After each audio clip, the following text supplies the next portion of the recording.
So, as we continue to explore dramatic writing, one concept we should talk about is character arcs. Now, because this is literally about the shape of a story, this is a lot easier if I can draw it out. So, on this sheet of paper, I've drawn the three main shapes of character arcs you'll likely see in plays and movies you watch. If you'd like a copy of this, I've scanned it, and it's included in the files for this module. So, our three main shapes of character arcs are the upward character arc, the flat character arc, and the downward character arc. I'll go through each one in turn. Basically, an upward character arc is the path of heroic characters. Their circumstances start at a relatively low point, but then they arc upward. Their lives become better because they change for the better over the course of the story. A flat character arc is the path of static characters. And by static, I mean stays basically the same. Their lives, as a result, stay the same. They start here and they end up here on the same level because they do not change over the course of the story. A downward character arc is the path of tragic characters. Their circumstances start at a relatively high point, but then they arc downward. Their lives become worse because they change for the worse over the course of the story. Now, if we're trying to figure out the shape of a character's arc, we can basically ask three questions, and the answers suggest the shape of the arc. So first we can ask ourselves, who is the protagonist at the start of the script? What I'm trying to communicate when I ask that is, where are they, right? Are they at a relatively low point? Are they at a relatively high point? Where are they? I'll give you an example of this in a minute. The second question then is, who does the protagonist need to be at the end? So say they're starting at a low point. Do they need to be at a high point for the end of the movie? Or say they're starting at a high point. Do they need to stay at that high point to get to the end of the movie?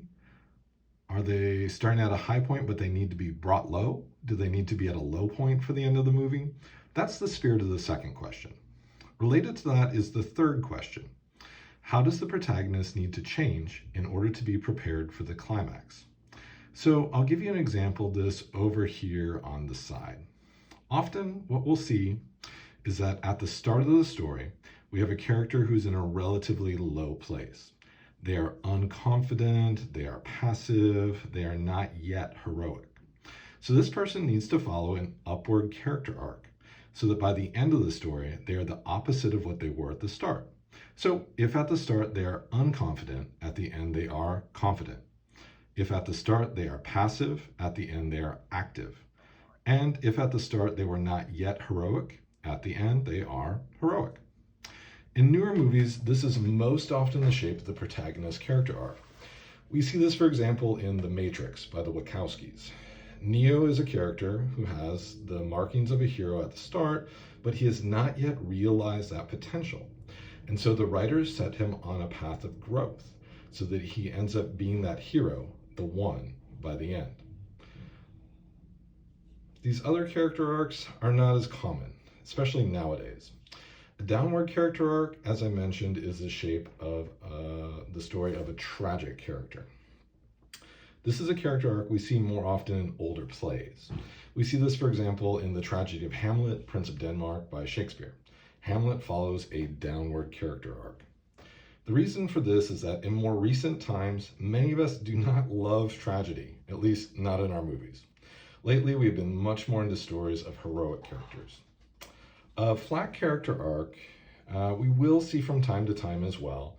Not as much recently, but if we think about older James Bond movies or older Indiana Jones movies, basically at the start we have a character who is cool and confident and heroic, and they just need to stay that way. That doesn't mean that there aren't challenges, but the challenges are more challenges that would be tempting them to not be as cool, to not be as confident, to not be as heroic as they are. So the challenge for them in a flat character arc is essentially to stay awesome.